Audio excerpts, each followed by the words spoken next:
Hello दोस्तों, एक बार फिर से स्वागत है आपका बीएसएससी क्लासेस में। हम लोग क्लास 10th का हिस्ट्री पढ़ रहे थे। क्लास 10th का हिस्ट्री पढ़ रहे थे, जिसमें हम लोग 1848 की क्रांति तक पढ़ चुके थे। 1848 की क्रांति तक पढ़ चुके थे। अब हम लोग को पढ़ना है इटली में एकीकरण और जर्मनी में एकीकरण। क्या पढ़ना है? इटली में एकीकरण और जर्मनी में एकीकरण। इटली में एकीकरण, जर्मनी में एकीकरण पढ़ेंगे। उसके बाद एक है यूनानी स्वतंत्रता में आंदोलन कैसे हुआ, उसको आजादी कैसे मिली। उसके बाद ये हम लोग का चैप्टर खत्म हो जाएगा। तो सबसे पहले हम लोग पढ़ रहे हैं, सबसे पहले हम लोग समझेंगे एकीकरण। एकीकरण क्या है? क्या समझेंगे? एकीकरण। एकीकरण क्या है? एकीकरण मतलब होता है एकीकृत करना, जिसे अलग अलग जगह पर है तो सभी को एक कर देना। जैसे समझिए, ये छोटा छोटा छोटा छोटा टुकड़ा में बटा हुआ है। अब ये सभी को हम लोग क्या कर दिए, एक में करके एक बड़ा बॉक्स बना दिए। तो ये हुआ एकीकृत करना। क्या हुआ? एकीकृत करना। जैसे हम लोग का भारत है, भारत में कितना राज्य है? 28 राज्य है। अलग अलग राज्य पहले से स्वतंत्र है, तो वो बात अलग हो गया, लेकिन सब राज्य मिलाकर एक राष्ट्र को बना दिया गया, उसका नाम है भारत। क्या नाम है? भारत। तो भारत क्या है? राज्यों का समूह है। क्या है? राज्यों का समूह है। उसी प्रकार इटली में एकीकरण नहीं था, यानी इटली का जितना भी प्रांत था सभी बिखरे हुए थे। लगभग 300 भाग में बांटा गया था इटली को। क्यों बांटा गया था? दूसरे से बिछड़ गया, कोई एक दूसरे को अपनी बात बता नहीं सकता है, नहीं राष्ट्रवाद की भावना जगेगा। और राष्ट्रवाद की भावना नहीं जगेगा तो कोई भी व्यक्ति कितना भी अत्याचार उसके ऊपर हो रहा हो, वो उसके खिलाफ कुछ नहीं बोलेगा। ठीक ना? तो एकीकरण जो इटली में हुआ था, उसका सबसे बड़ा कारण यही था कि उसको 300 भागों में बांट दिया गया था। उसका एकीकरण करना बहुत ज्यादा जरूरी था। क्या था? बहुत ज्यादा जरूरी था। तो आज हम लोग पढ़ेंगे इटली में एकीकरण। क्या पढ़ेंगे? इटली में एकीकरण। तो 19वीं सदी तक इटली एक स्वतंत्र राज्य हुआ करता था, यानी कि एक स्वतंत्र राज्य था। लेकिन जैसे मान लीजिए ये इटली है, ठीक, ये पूरा इटली है, लेकिन ये 19वीं सदी है। 19वीं सदी मतलब क्या होता है? 1800 से लेकर 1899 तक के समय को बोलेंगे 19वीं सदी। क्या बोलेंगे? 19वीं सदी। इसमें छोटा छोटा बहुत सारा राज्य हुआ करते थे। ये पूरा इटली है, इसमें छोटा छोटा बहुत राज्य हुआ करता था। यानी ये सभी एक नहीं है, ये सभी क्या है? अलग अलग है। सभी का अपना अपना अलग अलग संविधान है, सभी अपने विधि व्यवस्था के साथ चल रहा है, और सभी का अलग अलग राजा भी होगा। ठीक ना? तो ये सभी को एकीकृत करना चाहते थे जो राष्ट्रवादी व्यक्ति थे। तो यहाँ लिखा गया है कि 19वीं सदी तक इटली में बहुत स्वतंत्र राज्य हुआ करते थे। यानी एक इटली है, लेकिन इसके अंदर भी बहुत सारा अलग अलग राज्य है, जिसका अलग संविधान होगा, अलग राजा होंगे। इटली का राजधानी रोम पे पोप का अधिकार था। इटली का राजधानी था रोम। इटली का राजधानी रोम।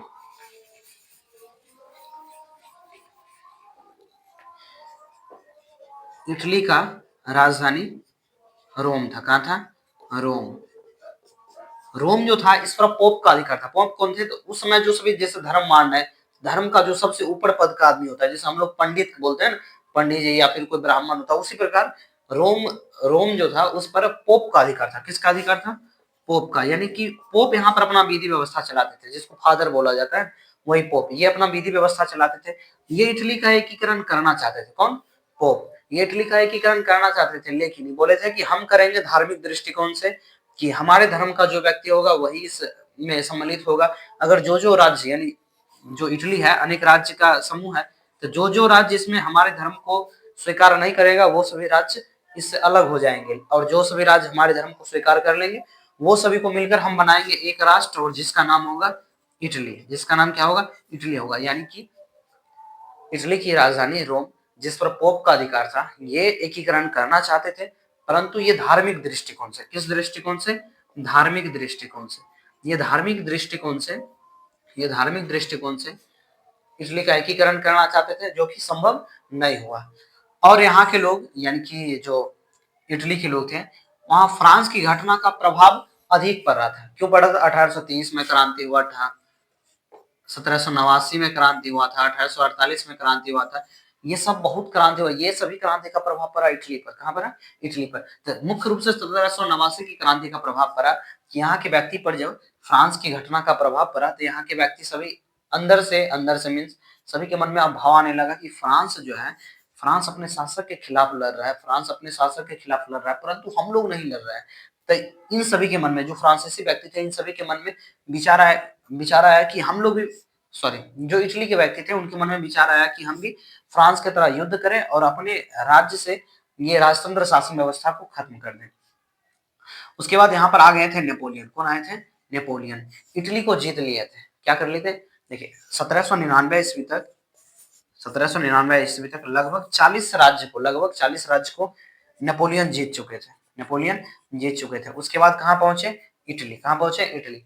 इटली को भी वो जीतकर अपने सत्ता, वहां पे अपना सत्ता स्थापित कर लिए। और उन्होंने इटली में 3 गणराज्य का स्थापना की। कितने गणराज्य का? 3 गणराज्य का। सबसे पहला था सिस्पाइन, सिस्पाइन गणराज्य, लिगुलियन, ट्रांसपेडेंट। सिस्पाइन, लिगुलियन, ट्रांसपेडेंट, ये आप लोग याद रखिएगा। सिस्पाइन, लिगुलियन, ट्रांसपेडेंट, ये तीनों का स्थापना किए थे। कौन किए थे? नेपोलियन। कौन किए थे? नेपोलियन। कब किए थे? जब वो इटली को जीत गए थे। यानी इटली को जीतने के बाद इन्होंने इटली को 3 वर्गों में या 3 गणराज्यों में विभक्त कर दिए, बांट दिए। पहला था सिस्पाइन गणराज्य। क्या था? सिस्पाइन गणराज्य। दूसरा था लिगुलियन गणराज्य, लिगुलियन गणराज्य। और तीसरा था ट्रांसपेडेंट गणराज्य। क्या था? ट्रांसपेडेंट गणराज्य। जब ये तीनों को बांट दिए, फिर यहाँ की विधि व्यवस्था को, यातायात व्यवस्था को, यातायात मतलब समझ रहे हैं, यानी सड़क को चुस्त दुरुस्त किए, उसको सही कर दिए। आदान प्रदान सही से होने लगा सभी वस्तुओं का, क्योंकि जितना अच्छा रोड होगा उतना अच्छा से आदान प्रदान हर एक चीज का होगा, उतनी अच्छा सेवा होगी। तो यातायात को ठीक कर दिए। 1814 ईस्वी में, 1814 ईस्वी में नेपोलियन का पतन हो गया। नेपोलियन का पतन हुआ क्यों? क्योंकि ये जब सिस्पाइन, लिगुलियन, ट्रांसपेडेंट ये सभी गणराज्य का स्थापना किए थे, उसके बाद ये यहाँ की विधि व्यवस्था को ठीक करने लगे। कौन? नेपोलियन। ये यहाँ के विधि व्यवस्था को ठीक करने लगे। साथ ही साथ यहाँ पर जितने भी व्यक्ति थे सभी को अच्छा अच्छा अधिकार, जैसे जो लोकतंत्र में अधिकार होना चाहिए, मत देने का अधिकार, संपत्ति का अधिकार, उसके साथ साथ टैक्स फ्री होना चाहिए, आयात निर्यात पर कोई टैक्स नहीं लग रहा है, जो संपत्ति होगा, मीन्स भूमि होगा, वो जो आदमी है उसका होगा। तो ऐसा ऐसा ये सभी क्या कर दिए? अपना मॉडल बना दिए, नेपोलियन का मॉडल या नेपोलियन कोड। तो ये सब कौन किए थे? तो नेपोलियन किए थे। तो ये सब जो नेपोलियन कर रहे थे, जो नेपोलियन का विधि व्यवस्था चल रहा था, नेपोलियन अपना विधि व्यवस्था अच्छे ढंग से चला रहे थे, परंतु उनके विरोध में आ गए थे प्रसा। कौन आए थे? प्रसा, इंग्लैंड, प्रसा, इंग्लैंड, रूस, ऑस्ट्रिया, ये सभी इसके विरोध में आ गए। ये सभी बोले ना, शासन व्यवस्था खत्म तो करना पड़ेगा, ठीक ना? तो पड़ेगा, तो उन्होंने कर दिया। 1814 ईस्वी में नेपोलियन का पतन हो गया। 1815 ईस्वी में एक मीटिंग हुआ था, सम्मेलन हुआ था। आप लोग को हम बता चुके हैं 1815 में एक सम्मेलन हुआ था, जिसको बोलते हैं वियना सम्मेलन। क्या बोलते हैं? वियना सम्मेलन। वियना सम्मेलन। वियना सम्मेलन का नेतृत्व कौन किए थे? मेटरनिख। वियना सम्मेलन के बाद, यानी 1815 ईस्वी के बाद पूरा इटली पर फिर से पुरातन व्यवस्था आ गया। क्या आ गया? पुरातन व्यवस्था। क्योंकि मेटरनिख नहीं चाहता था कि इटली का एकीकरण हो। यह चाहता था इटली फूटा हुआ ही रहे, ताकि हम इस पर शासन कर सके। इसलिए मेटरनिख इसको एक नहीं होने देना चाहता था। 1815 ईस्वी में मेटरनिख क्या किया? पुनः पुरातन व्यवस्था को पूरा इटली पर थोप दिया। और ताकि ये सभी एक दूसरे से जुड़ नहीं जाए, इसको अलग अलग 2 भागों में बांट दिया। एक था पिडमाउंट, एक था पिडमाउंट, दूसरा था सार्डिनिया, दूसरा था सार्डिनिया। पूरा इटली एक ना हो जाए, उस कारण से मेटरनिख जो था, पूरा इटली को 2 भागों में बांट दिया, Piedmont, Sardinia. Piedmont, Sardinia but गया। इसके बाद से लोगों में लगने लगा कि नहीं, अब इटली का एकीकरण होना जरूरी है, क्योंकि ये दोनों राज्य आ गया है।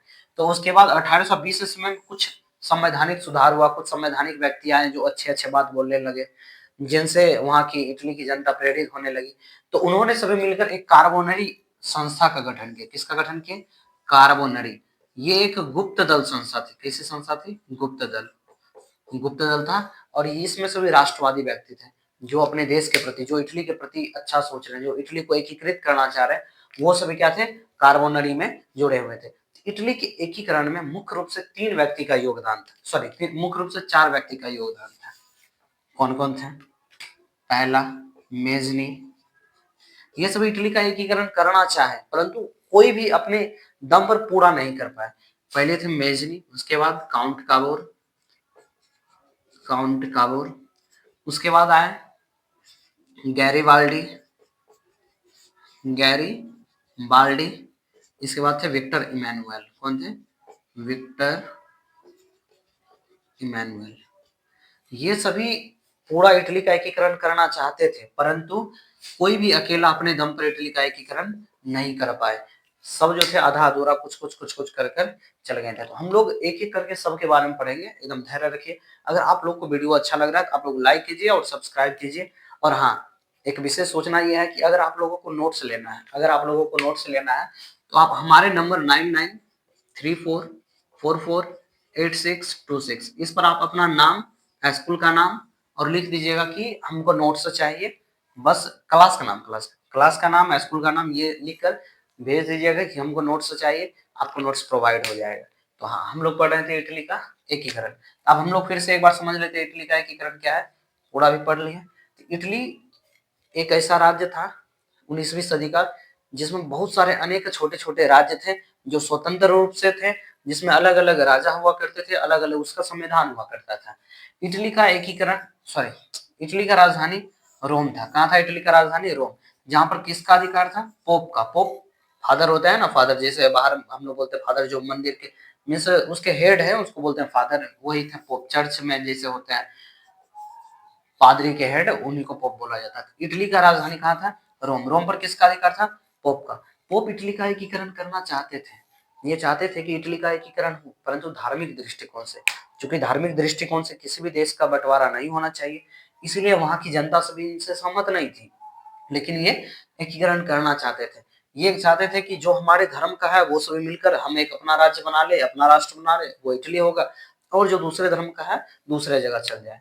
परंतु यहाँ की जनता जो थी, यानी कि इटली की जनता, ये फ्रांस की घटना से बहुत ज्यादा प्रभावित हो गई थी, क्योंकि फ्रांस का 1789 का जो क्रांति हुआ था, ये पूरा विश्व को झकझोर कर रख दिया था। 1789 की क्रांति पूरा विश्व को झकझोर कर रख दिया था, जिस कारण से यहाँ के लोग जो थे बार बार इनमें राष्ट्रवादी भावना जग रही थी। उसके बाद इटली पर आक्रमण किए थे नेपोलियन। कौन किए थे?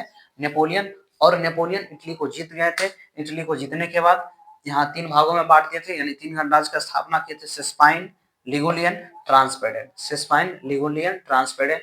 जब ये तीनों गणराज्य का स्थापना हो गया तो उन्होंने यातायात व्यवस्था को ठीक कर दिया, अनेक कर जो लगे हुए थे वो सभी माफ कर दिए, लोगों को वोट देने का अधिकार दिया, संपत्ति का अधिकार दिया और अन्य अधिकार दिए थे। उसके बाद 1814 ईस्वी में, कब? 1814 ईस्वी में नेपोलियन का पतन हो गया। पतन होना मतलब होता है नेपोलियन का सत्ता खत्म हो गया। क्या हो गया? नेपोलियन का सत्ता खत्म हो गया। क्योंकि नेपोलियन का दुश्मन कौन था? ऑस्ट्रिया, रूस, इंग्लैंड, ऑस्ट्रिया, ये सभी कौन थे? इसके नेपोलियन के दुश्मन थे। ये सभी उस पर आक्रमण किए। और 1815 में वियना सम्मेलन के बाद, वियना सम्मेलन का नेतृत्व कौन किया? मेटरनिख। वियना सम्मेलन के बाद पुरातन व्यवस्था पूरा इटली पर व्याप्त हो गई, क्योंकि मेटरनिख नहीं चाहता था कि इटली का एकीकरण हो। उसके लिए ताकि इटली का एकीकरण नहीं हो, उसके लिए इन्होंने 2 भाग में बांट दिया था। एक था पिडमोंट, दूसरा था सार्डिनिया। पिडमोंट, सार्डिनिया जब अलग-अलग हुआ तो फिर लोगों में ये लगा कि नहीं, अब एकीकरण जरूरी है। तो सब में अब होड़ लग गई कि नहीं, एकीकरण होना चाहिए। तो 1820 ईस्वी में कुछ सुधारवादी व्यक्तियों ने मिलकर कार्बोनरी संस्था का गठन किया। किसका गठन किया? कार्बोनरी संस्था का। उसमें सभी राष्ट्रवादी व्यक्ति थे। कौन थे? राष्ट्रवादी व्यक्ति थे।